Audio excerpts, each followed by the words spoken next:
Thank you for joining us wherever you are. This podcast episode is brought to you by the Old Ways Actual Play team.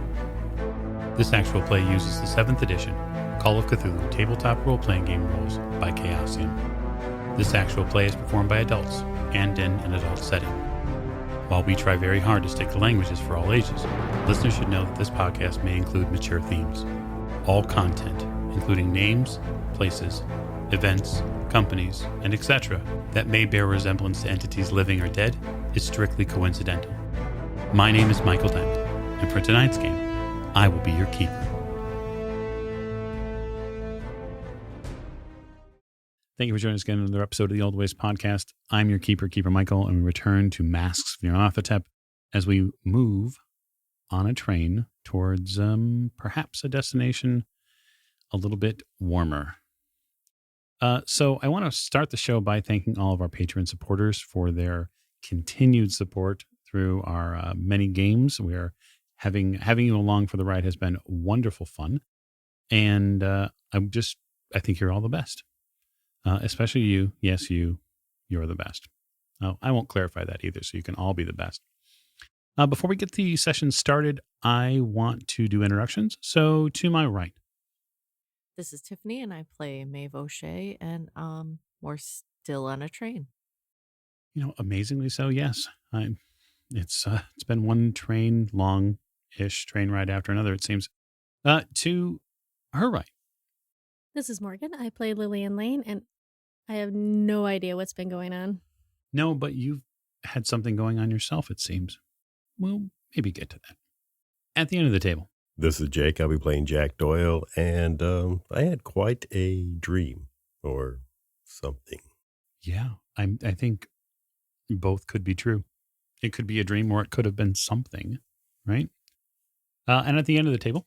This is Alex. I'll be playing Sam Bayon, who probably is going to have to solve a contraband transportation problem before we get to our final destination.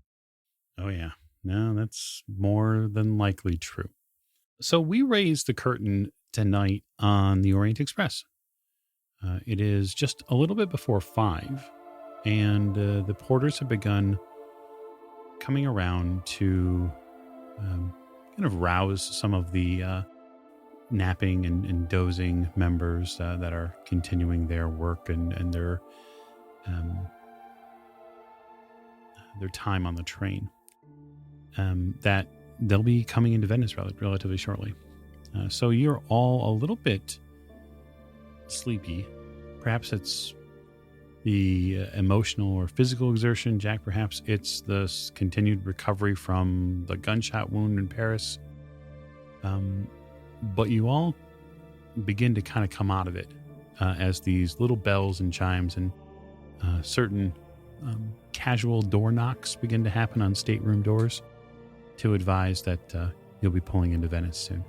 Miss Lane, you wake with the undeniable feeling like you've been somewhere and you feel you were gone. You get these images that flash in your head. These ballet dancers on a dark stage, clothed in ribbon. There's a very strange fiddle music that continues to play in your ears. It's a little hard to shake. I sit up and rub my face a few times, just trying to shake myself awake. Can't shake the feeling that something happened, but I'm just not sure what. Sure. Are you going to prepare to be disembarking then? Yes. As far as I know, we were getting off in Venice. You would probably not be terribly sure of it. Yeah, I guess I'm questioning exactly where we are. Right. I mean, I hear the knocking of the porters. Mm-hmm. I wasn't sharing a room with anybody, right? I don't think so, we were. no. I think we all had our own. Yeah, you all have your own separate rooms. Okay, I am going to... I'm all dressed and everything, I'm guessing. I hope. Am I in nightgown still, or... It looks like you're still in the regular clothes. day clothes? Yeah, day clothes. You must have just fallen asleep. I come out of my car, my cabin. The compartment. And assuming Jack's probably next door. Yeah, you're all roughly Right, in the same area. In the same car. Yeah. I go in, I bang on his door. Okay. Not very ladylike, but Jack, it's pretty clear the cops are at your compartment door. Again. Open the door. Yeah, you're still trying to wake up, but there's Lillian. Lillian, Jack, where are we? we're on a train. No. I know we're on a train. Where are we? Like, where are we in the world? I believe we're pulling into Venice. You're actually a little foggy on that, come to think of it. You don't even remember falling asleep. But you must have. What day is it? What time is it? Morning, I guess. You look out the window. It's clearly afternoon into evening. I'm gonna go find a porter. Do you want to wake the others up? Yeah, I'll get them up. Okay. You walk down the hall. It doesn't take you terribly long before you run into a member of staff. Sir, Oui, madame? where are we? Oh, we are just minutes. He looks at his pocket watch. We are just maybe 10 or so minutes from our stop in Venice. In Venice? Oui. What time is it? It is just a few minutes before 5 o'clock. In the evening? Oui. Gosh, how long have I been asleep for? I am not certain, but do you require anything?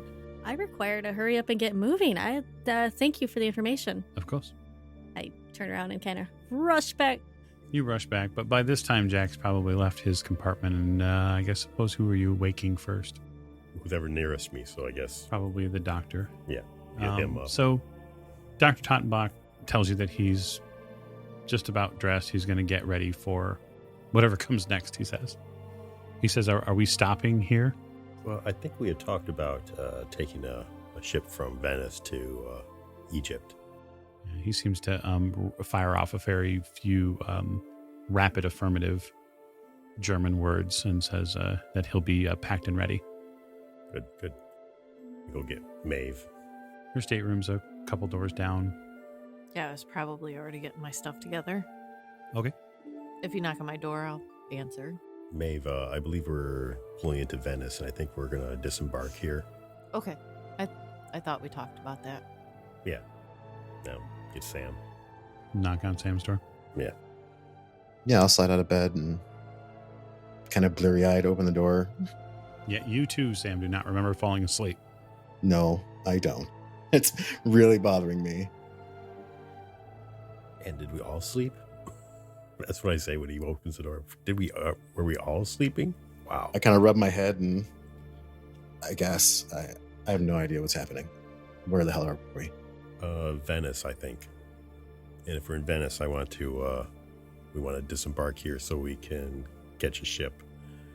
Judging by the time, that'll be tomorrow, but... Customs? Yeah.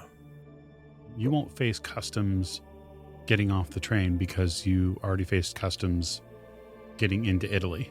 Sure. You're still in Italy. Where you'll eventually face customs is probably Port Said at some point. You'll have to deal with. I doubt it's Egyptian very much customs. in the way of customs. Okay. But it will be a concern if anyway, we're getting off here, is what you're saying. Yep. Be ready. Give me a few minutes. Yeah, I think we have a few minutes. So the train slows carefully and really in a very pleasant way kind of glides into Venice, which is a astonishingly beautiful city. The waters here come right up to the bottom of the buildings. It's something you'd only heard about or even read about. You've never seen it up close like this. The architecture here is really fascinating. But you begin your disembarking process. So disembarking from the train and getting your bags out of the Furloin is done fairly efficiently. The staff of the Orient Express is more than happy to see to the careful preparation and retrieval of your bags. Everything is done not necessarily in the speediest of order, but it is done within a few minutes. And so there's nothing they're taking on, but the expectation is that there'll be a fair amount of travelers here and back. So the train's here for probably 20 or 25 minutes. It takes probably a good half of that to get all of your bags. And the trunk. In the trunk. Well, yeah, I mean, you're not going to leave it. No, I'm Right. not leaving it.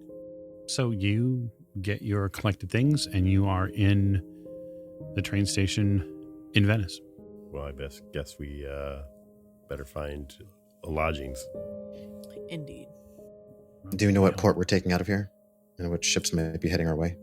Not yet. So you're going to search the city or the city area for a location then to rest thy head, as it were. You've never been here, have you, Miss Lane? To Italy? No. Well, maybe we get somebody from the train. Might be able to point us in the... So Venice is a city built on islands in a salt lagoon. The Grand Canal winds through the islands of the Rialto, the ancient city that is once a living museum and an open-air art gallery. So for hotels, deluxe hotel, the Gritty Palace, the most luxurious, the Daniel, a favorite haunt of literateurs and statesmen, and the Cipriani, famed for food and peace. Also available are bed and breakfast flats. It is best to eat at your hotel as the service can be kindly described as leisurely, even at the best restaurants. So we probably want to stay somewhere that's a little low key. Right. Maybe a bed and breakfast. Yes, that's kind of what I was thinking. Easily findable. The offices of the Orient Express can easily direct you into the direction of a couple bed and breakfasts if that's what you're looking for. Yeah. In fact, the service folks even go as far as to ask what your next, like, are you planning on continuing on? Are you heading back to London or? No, we'll be taking a ship from here across the Mediterranean. Well, Venice has got many trade ships. You'll need to check the local ports here for what available passages they may have. Yes, I assume. So getting a bed and breakfast in Venice is pretty easy. It's as easy as basically either walking to them or, if you need to, making a call via the Orient Express office to some of the homes. Not all the bed and breakfasts here have phones. Many of them are just casual, calm, almost country-esque living arrangements. So since there are 5 of you, I suppose a bed and breakfast is really only going to probably have a couple of rooms. That's fine. I'm assuming it's only one night. I won't need a room, but I will need a place to hold my things. Okay. We're only here for a night. I mean, I'm saying this. We're only here for a night, so I'm going to see about perhaps finding if there's a boat captain that is heading that way anytime soon. Okay. If you want to handle arranging transport, then. Well, I more so whether we want to go through a private or a public channel. Assuming something that won't be something inconspicuous. Well, if we come off of some sort of passenger vessel, I imagine that customs is going to be pretty robust. Whereas, some sort of merchant vessel shipping cargo can be handled a bit differently. Might have different relationships. There are things that we're carrying that I'm assuming we don't want to have pass through customs or confiscated. Right. Hey, Mike, how long is it going to take us to ship from Venice to That's an Port Said? That's an excellent question. I would imagine probably, depending upon the sea travel, it could be between 3 to 7 days. Got to figure the Mediterranean is a little different than an open sea. Plus, you're not going to have the power of something like a big passenger vessel that's going to be able to navigate those waters like you did from New York to London. It could probably maybe 7 days would be a maximum, like with bad weather and troubles. But 2 to 3 days at the very least, I would imagine. If we can find a private carrier where it will not be questioned by certain authorities, that would probably be beneficial. I mean, worst case scenario is I can't find anyone. Right. Yeah. Right. Any requests while I'm out? As long as I'm not sleeping with goats. Oh, that's fine too. I'll drop one of my duffels next to wherever Jack looks to be shacking up. Do you mind? No, that's fine. I'll take it. The other one goes with me. So the 4 of you head off to one of the bed and breakfasts. You get a very nice Italian family who's willing to put the 4 of you up. You are put up in an upper part of their house. The lower part is where they live and where they eat. They are happy to feed you dinner on a really nice patio out in the street, and you can get the feeling of being in Venice. You get a little bit of the water as well.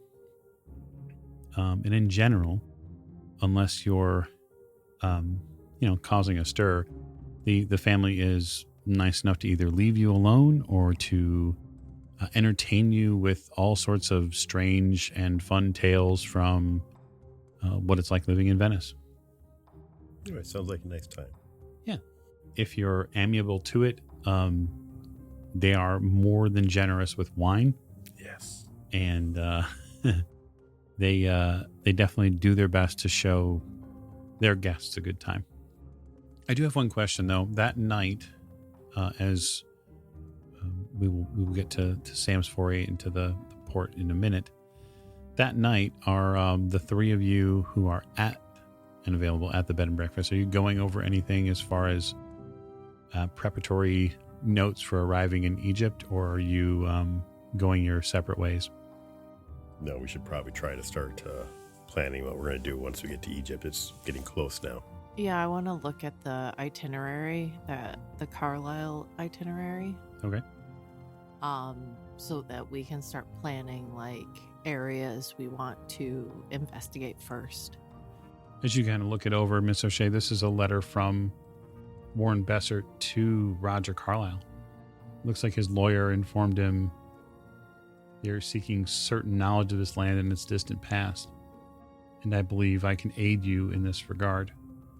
Inquiries in the Old Quarter have identified one Farid Najir in the Street of Jackals, who claims to be in possession of singular curiosities, which he believes would be of great interest to you.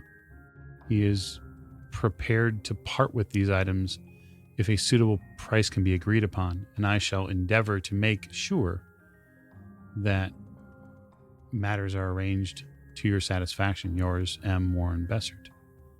This was a clue that Jackson Elias recovered. Okay, so we gotta get a hold of that guy. I remember the streets of... Street of Jackals. Yeah. So it looks like Bessert's on your list. So is Dr. H. Clive. Dr. Clive's on our list too.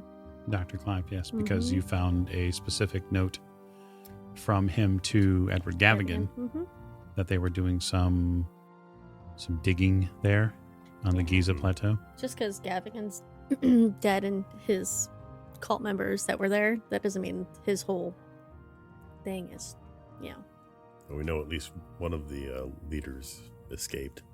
Oh, the woman? Yeah.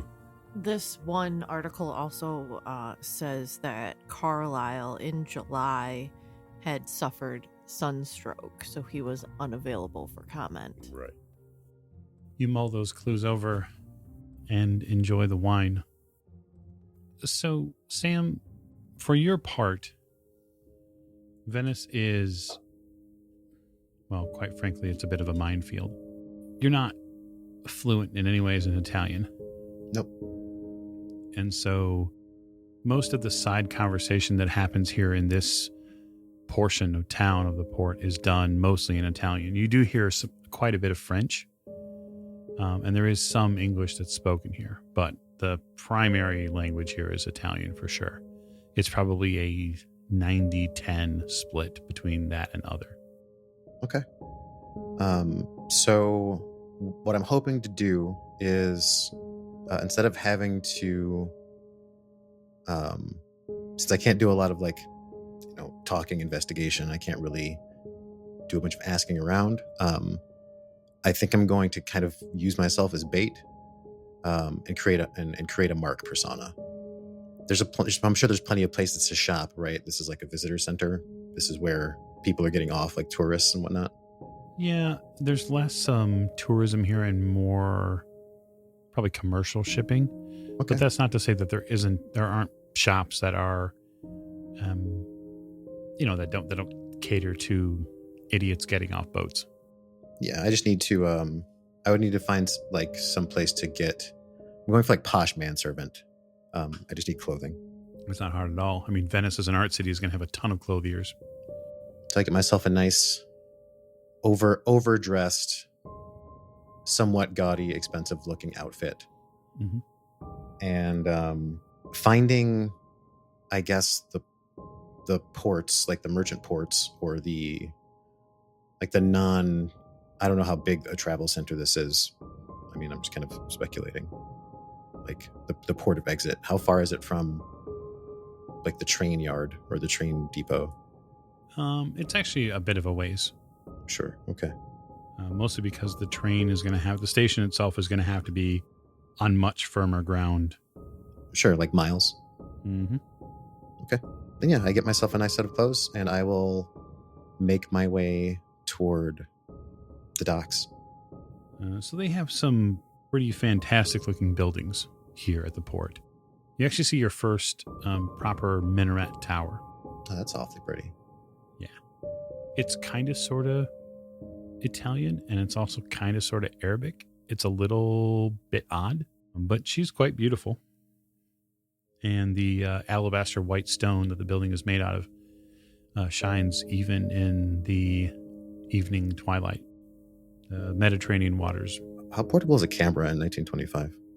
Oh, portable enough, depending upon the type that you buy. I mean, Jack has a camera. I should get a camera. German models especially. My mental shopping list. So just shopping the port and looking like an eager and fat target, you do eventually draw probably a couple of random, we'll say, teenage pickpockets. Sure. I will, I guess I'll play with them a bit, but like I don't have a lot to steal anyway. I'm wearing empty clothes. Sure. If they were to try to pick my pockets, they might find a gun, like, or a knife or something. There's not a whole lot else going on in there. There's only trouble there, boy. Like, yeah, I didn't say it. I'm just saying. But I will do my best to try to figure out where the sailors are, because they have to live and hang out somewhere. Oh yeah. Yep. You do after probably a 20 or so minute walk down some of the lanes here. You also notice that Venice is definitely, it's bisected all over the place by water lanes. And so there's almost a different feel to the city as you see the boats ferry these little, canal boats and stuff like that ferry people across. And that's when your brain kind of clicks into this second layer of this puzzle of Venice. There's an entire network of things going on that's purely by water. Yeah, that's amazing. Conversations, trades that happen purely by boat. You start seeing it in all these little facets, right? You start seeing certain color boats that are swapping bags between different canal boat vendors. You start seeing those vendors, tiny little shops that are built on the hulls of these longboats. And you realize that there's an entire open secret network here that's operating in Venice, likely under any visitor's nose, because they don't know what to look for. It's like a market of sorts. Oh yeah. Yeah.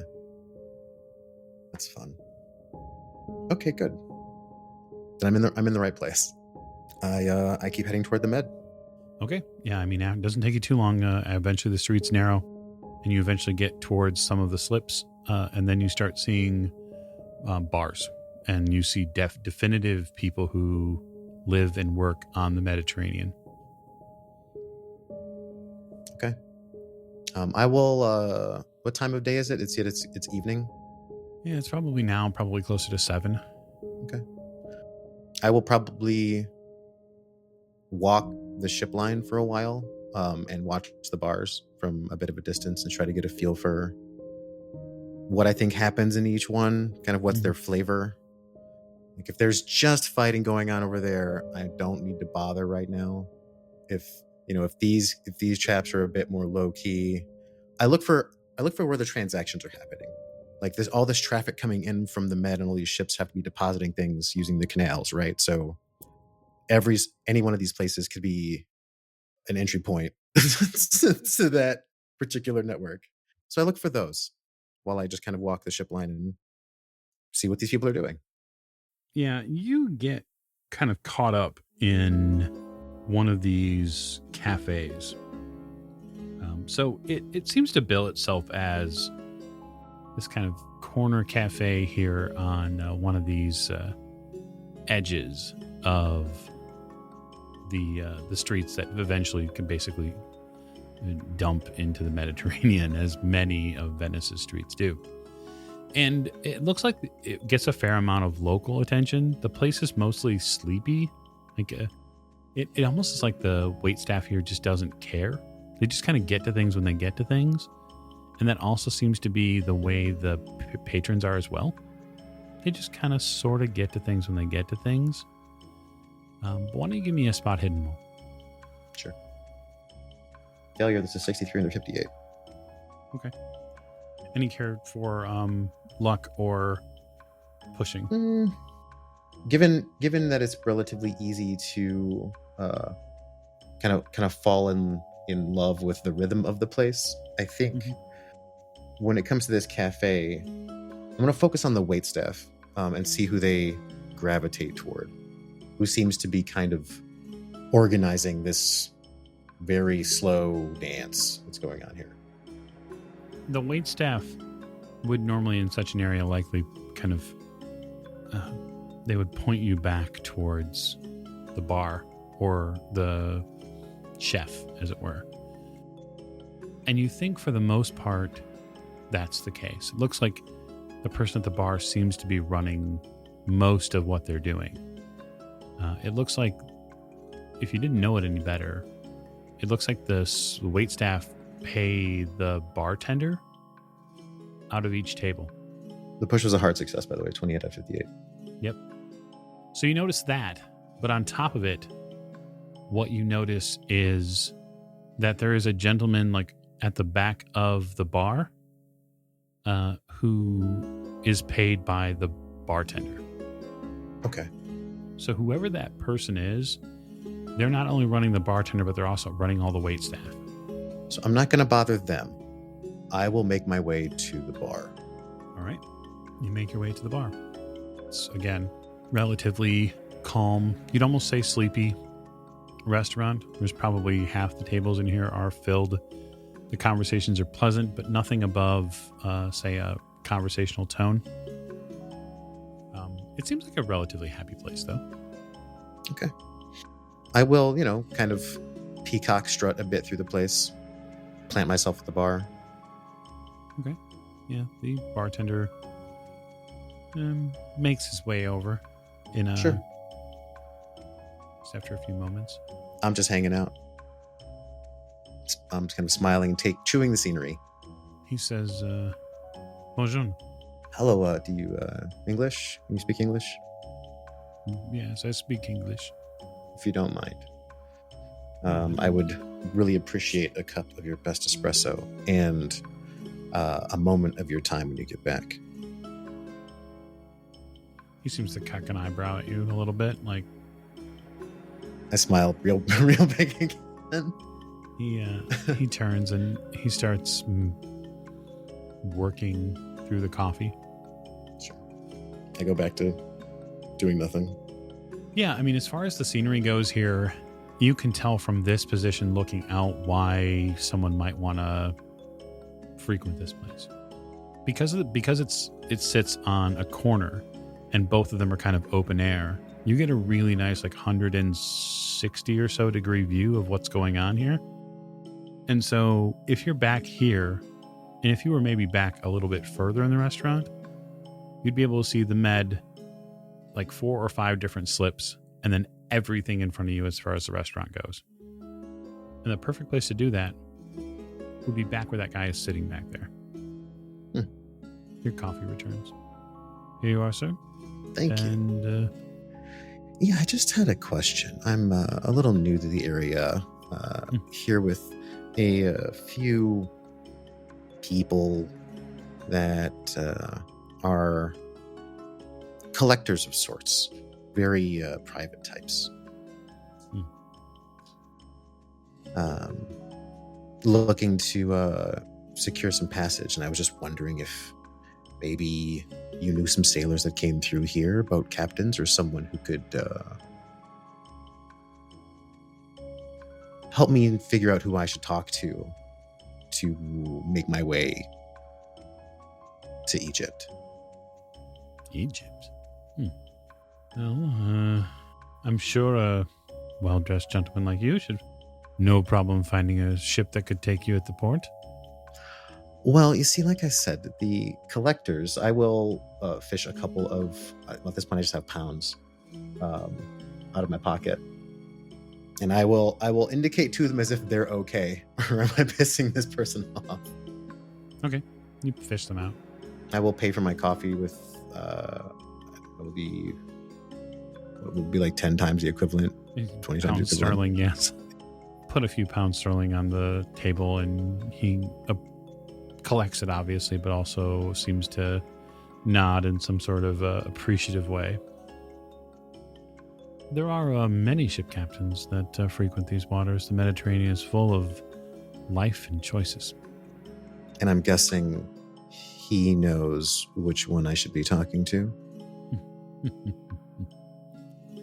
He does. Who is he? He's someone not to be taken lightly. Oh, I trust he's very capable. I just don't want to risk disrespecting him, because I'm going to ask if there's any way you think I could speak with him regarding this need. These for these collectors I represent. As I said, they're very private and very particular. Give me one moment. Let me speak with him. I love it. I'll sip my espresso. Go back to doing nothing. He steps all the way across the bar, like kind of around where he's at, and then approaches this gentleman. And they have maybe a 30-second conversation. And the bartender returns. I'm certain that you have a few moments, yes? I will knock out the rest of this espresso. Kind of get bug-eyed for a second. Okay. Put the cup down. Gonna straighten my jacket. You have a lovely place. Thank you. Thank you. Gesture to him, bartender. I'll head over. I head over. In full view, with my palms out. Yeah, no, the gentleman is an older man, tan. He wears a fairly dark blue shirt, wide collars. He has wonderfully dark, almost midnight blue hair. He stares reasonably long enough for you to get the point that the chair opposite him is available. Okay. I quietly slide it so that I can sit in. I don't scoot. I don't make any sudden movements. He nods when you sit, almost in I think the easiest way to say this would be predatory way. Mm-hmm. You get the immediate and almost intense feeling sitting across from him that you're sitting across from someone who's a killer. Oh, this man's totally prepared to off me right here. If I step wrong, I am not at all surprised. I keep smiling. I'll get back to you in a minute. So, after maybe 2 or 3 bottles collectively between you and the family, they're very intrigued by really all of you in a different way. They talk about people that they've met as a part of this bed and breakfast.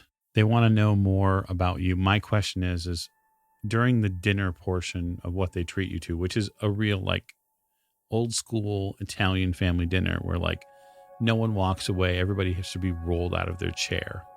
Manja. What are you sharing with them, if anything, about your actual life? Or are any of you literally making up shit? No, I'll tell them I'm a singer. I sing at different institutions. Okay. They want you to sing, obviously. at some point. They ask you if you know any Italian songs. I don't think I do. Okay, they're happy to teach you some, Okay. which should be fantastically fun. Jack, are you sharing anything specific with them? I'll just tell them that I'm working as security for Maeve and Lillian. I guess how would you react to that, Miss Lane? Are you going to go along with it, or are you going to be someone else? No, because I think the story that we had was that I was Maeve's manager. Sure. And Jack and the dearly departed Lawrence were like our security. And the doctor indeed. was our medical doctor. Yes. Yeah, personal doctor. He's our personal doctor. Yes. Sigmund, who is not part of the dinner as he is not feeling well. So we're just traveling the world with Miss O'Shea and following her stardom. They eventually, after probably an hour or so, maybe hour and a half dinner, it's fairly long, they eventually leave you alone after coffee and clearly dessert and more conversation and potentially more wine. But and singing. Right. You do sing a few family songs. You learn a few Italian songs from them. You doubt you could reproduce them again without them singing along with you just because you don't know Italian. Right. But you can get the words after a while. I do have the linguist. Yeah, that's true. For written text, yes. Oh, okay. I would think just to hear it. Not that I know what the songs mean, but Oh no, they're happy to tell you. Trust me. I mean, if you've been to a old school Italian family, you're going to hear all sorts of stories.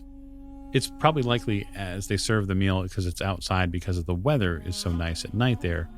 There's probably more family that show up during it just because they're likely related to 150 people around here.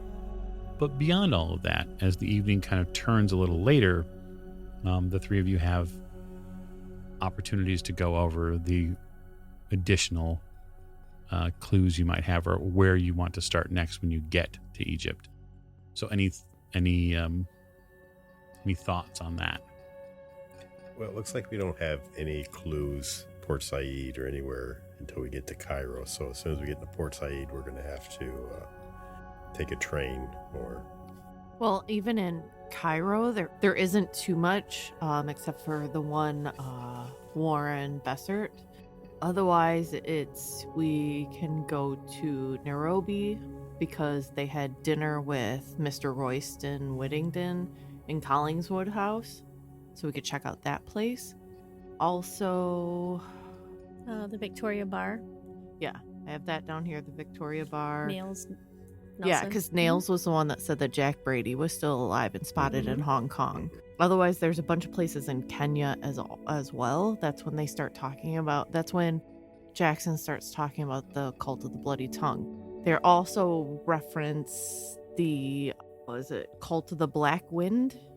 Well, I would still like to go to Cairo. We'll talk to this Warren Bessert. We'll check out the Street of the Jackals and see if we can find anything else that we might be able to find about. Well, since Mr. Penhew went missing, I think that's why they were in Cairo. That's why they wanted to get a hold of Warren about the,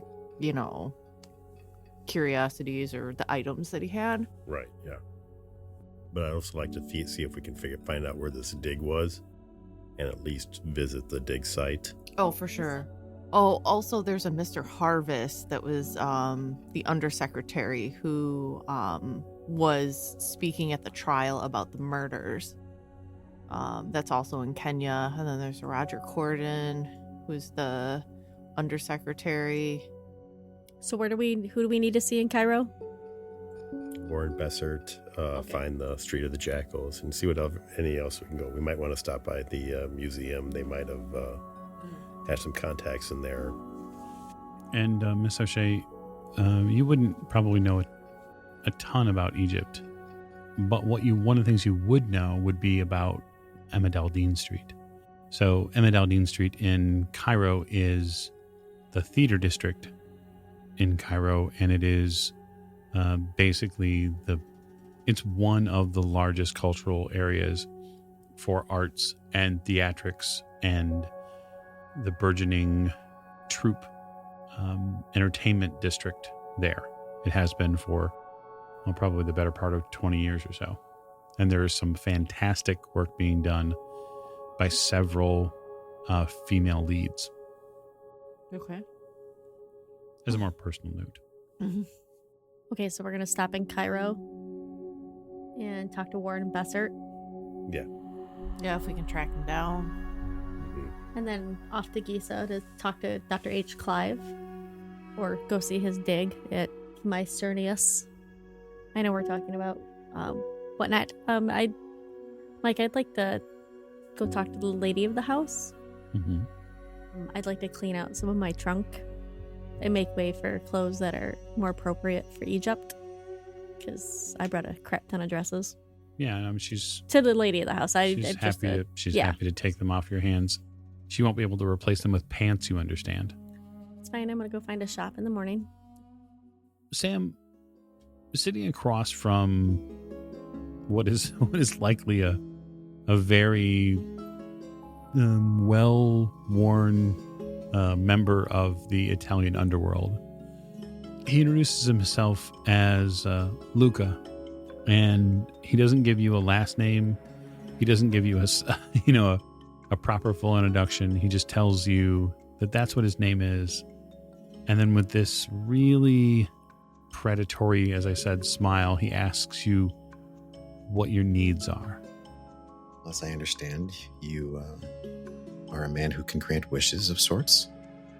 I have some desires that I could use help getting granted. Specifically, I need to secure passage across the Mediterranean to Egypt for myself and some associate collectors of sorts who need to move things quietly over ship. I have friends who may be able to assist you getting across the Mediterranean. You wouldn't be the first that they've journeyed with, of course. Competent people who can keep your passage discreet, if that's what you're asking for. It is. And Luca, is it? I would not presume to come empty-handed. So what I can offer you is a wish granted of your own. A smile kind of big. You're going to grant me wishes, huh? At least one. And what I can offer you is,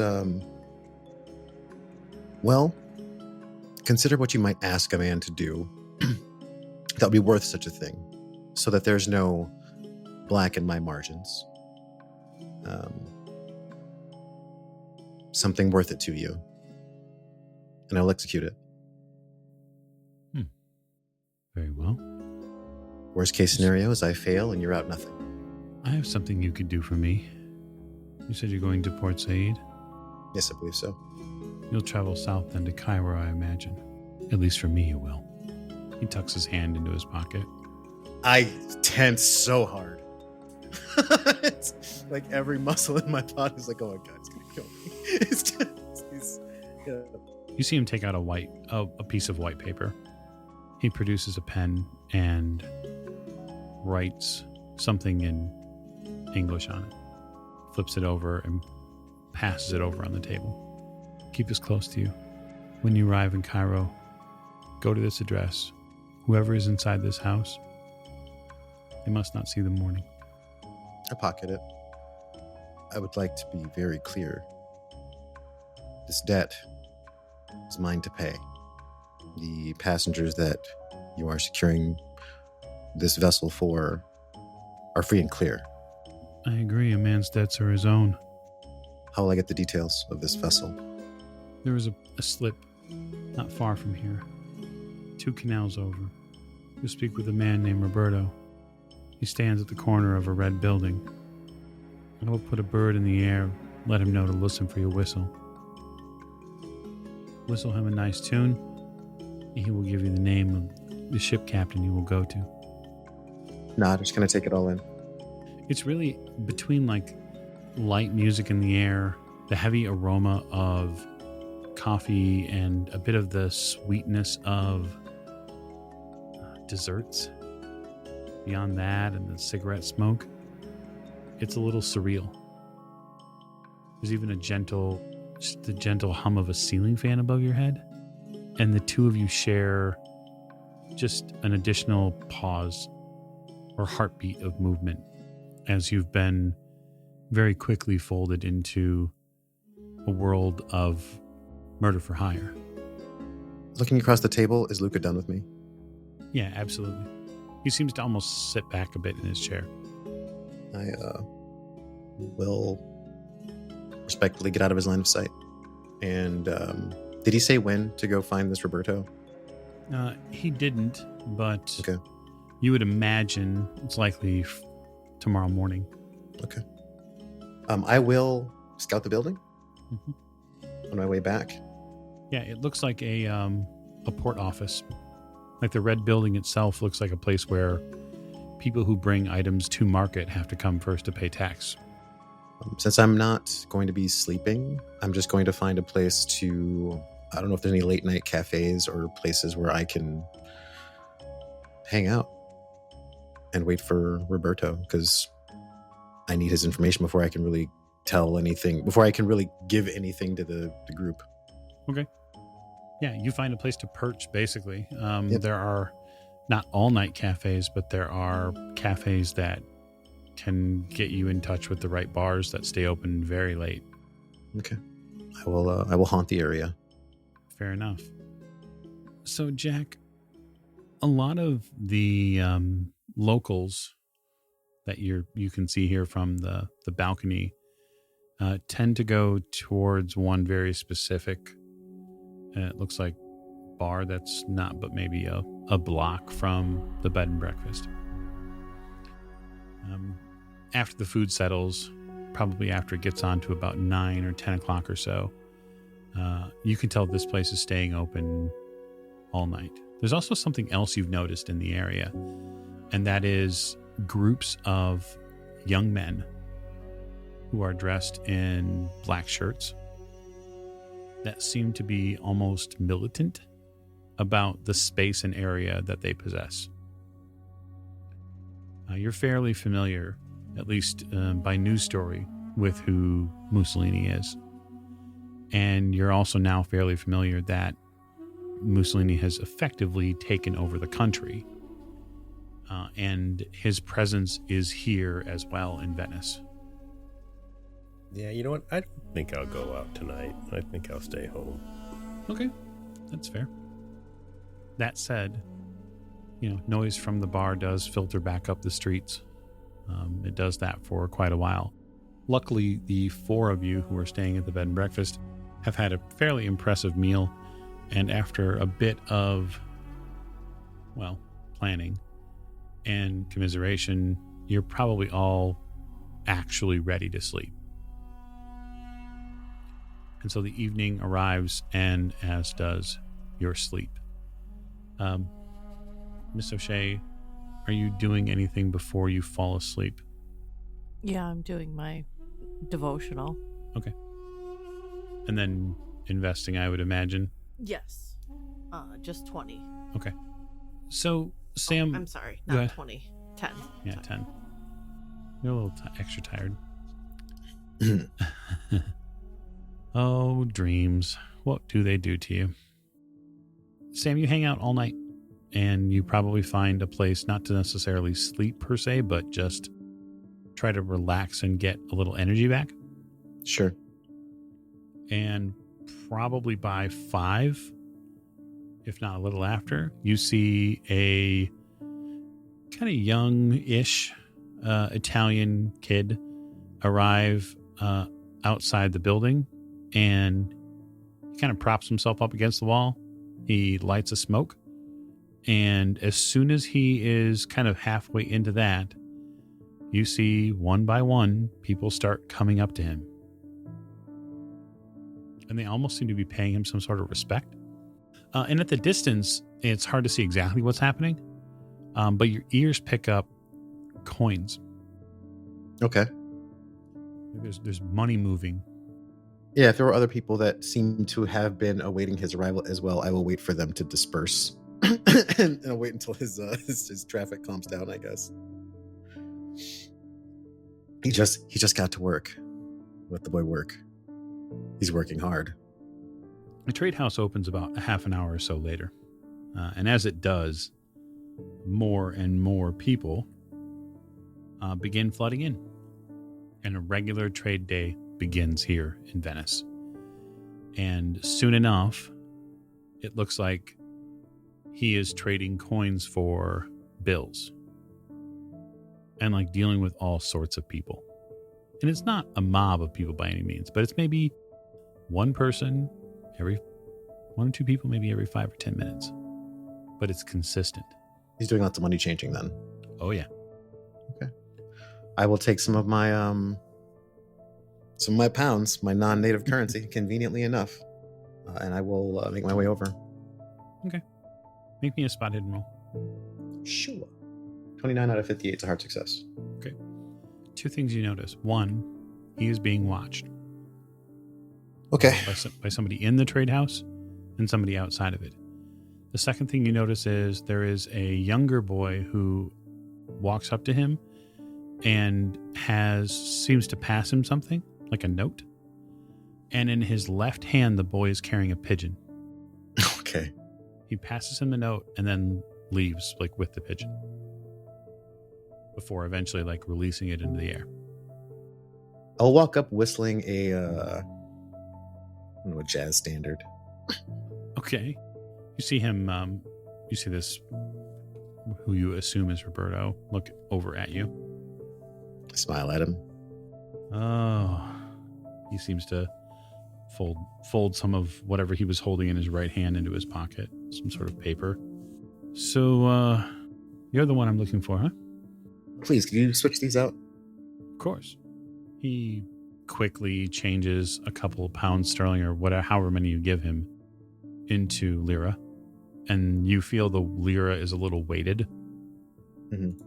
You can tell just by passing it like kind of into a pocket or wherever you're going to place it, you can tell that there is a non-monetary piece of paper in here. Appreciate it. Keep the change. He smiles. And I will put my hand in my pockets and I continue whistling my jazz standard as I walk to an area where I can see what's in my pocket. There is a note inside, kind of in the middle of this wad of money that he's given you. You're not even sure the exchange rate technically was right. It doesn't really matter, you suppose. He took his cut. It's fine. There is on the note, it gives you an address and a slip number, and it tells you to ask for Diego. Did I see that slip number when I was prowling? No, this is actually like if you're right just by the street names or some of the street names here, you're not anywhere near where this slip would be. Okay. How far is it? It looks like it's almost on the southern edge of where Venice is. You're about in the middle at this point. Okay. I don't know what that means in distance. Well, roughly speaking, figure that it's, say, 8 to 9 city blocks. Oh, okay. So not terribly far, but far enough to where you couldn't visually see it, right? No, yeah, I guess walking distance, so it's like a little over a mile, right? Mm-hmm. Okay. I keep walking. Okay. You keep walking. You gonna walk down there? Mm-hmm. Okay. You walk down there. You get roughly to where you think you need to go, and then you realize that you need to take a ferry like across to this portion. Okay. It's on a very tiny portion, one of the outer bands of these islands where Venice is at. I see what they did there. Mm-hmm. But I will note where the ferries are. Okay. Do they just kind of shuffle back and forth? Are they like taxis? Oh, yeah. All the time. Okay. It's like a 10 or 15 minute wait between the ferries. Okay. And they're not big by any means. They're maybe 15 people. Yeah, I still don't have all the info I need, so we're going to continue our momentum, and I will continue walking and whistling while I wait for the ferry. Okay. Yeah, you eventually get across, though. Okay. Finding this slip is not terribly difficult. It's actually next to a very large church. Great. What kind of boat is it? As far as the ferry or as far as his boat? Oh, his boat at the slip. Oh, it's comparable to something like the Ivory Wind was.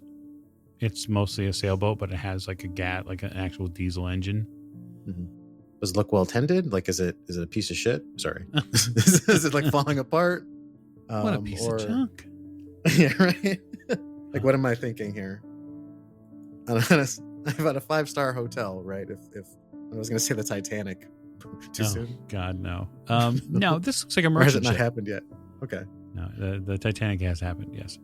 Looks like a merchant ship. It looks like it is a boat that is fairly well used. It looks like it is fairly well tended, but it is not by any means anything that you would want to put in the papers or take a picture of, right? It's a merchant ship. It has a function. Oh, doesn't it? I look for the address. Oh, that he gave you? Mm-hmm. Yeah, it's right over here. Okay. I mean, we're in the middle of business hours, so I'm hoping either Diego is awake or waking up. Oh, no, the ship is fairly active with people at this point. It looks like they're offloading. Oh, okay. Then I will look for a crew member who is between things. You find one. He sees you getting closer to the ship and he turns. Can I help you? You, Diego? No. I'm Anthony. He turns to the ship. Diego! He kind of yells out. You see a rather short, heavily muscled but short man, like kind of wander to the edge of the boat. What is it? Anthony seems to wave him down. He comes down the foot plank and then wanders closer towards you. Can I help you?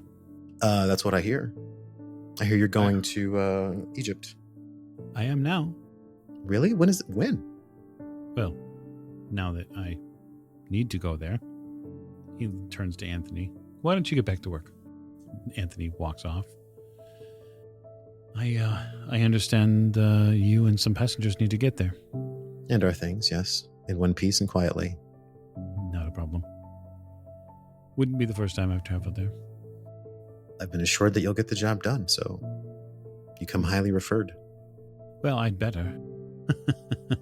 I built a reputation on these things.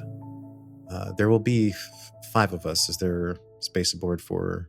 How long is the journey? It depends on weather. We should be able to get there within 3 days, but if weather gets bad or if we have heavy traffic, it may take another. Not to mince words, but I'm paying a pretty hefty price for this voyage, so if you don't mind, I'd like to inspect the quarters. Oh, no, not at all. He shows you on board. While it's not a hotel by any means, it is functional, rather Spartan is probably the wrong word. I would say that it is functional. All the rooms seem in reasonable working order. It will likely be the meagerest of places that the group has stayed in some time. Sure. Are they afforded privacy? Yeah, there's a total of 8 rooms. And then essentially what Diego tells you is that the crew will double bunk in some of the rooms. And then that'll afford you and your traveling companions enough space to have their own rooms. And customs? Customs are tricky but not insurmountable.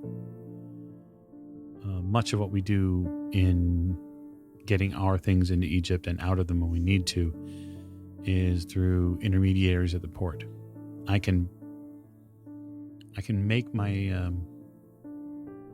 presence known a little bit and perhaps get you past some of the preliminary checks, but there is always a price for doing business in Egypt, you understand? Yes, and as when my request was being offered to be fulfilled, the agreement was for myself, my collector friends, and our goods, which means that anything that you find yourself responsible for that is yours, that needs to make it through Egypt, I would appreciate it if our goods would accompany them to assure they go as far as they need to. I don't think that should be a problem. Not really. I appreciate that. Is there anything I need to be made aware of? No, we're not being, We haven't created any local adversaries in, where are we? Milan? You're in Venice. In Venice? No, there's nothing you should have to worry about that comes to mind. If you encounter any strange weather, just let us know. Strange weather. Kind of clap him on the shoulder. All right. As you said, it would delay the journey. It would. When can we depart? We could depart later today if you want. The next time I arrive, I'll be with my people. So if you're waiting for us, I would say be ready to go. I shall endeavor to do so. I'll offer my hand. He shakes Give it. him a sincere smile. He has a really powerful grip. He almost has he almost has boxer hands. You can tell that he's probably done a fair amount of pugilism. It seems we're in great sturdy hands. Thank you. Indeed you are. Just be prepared to move when we say. That shouldn't be a problem. Very well. I make my exit. All right. I'm going to call that episode to a close at this point. So thank you so much for joining us on this episode of Masks of Nyarlathotep. Remember, the show is only half the fun. The other half of it is what we do with all patron backers. Oh. So. Sorry, I thought we were going somewhere else with that. No. So that said, if you want to check us out, patreon.com/The Old Ways Podcast. And again, we thank you for your listening ears.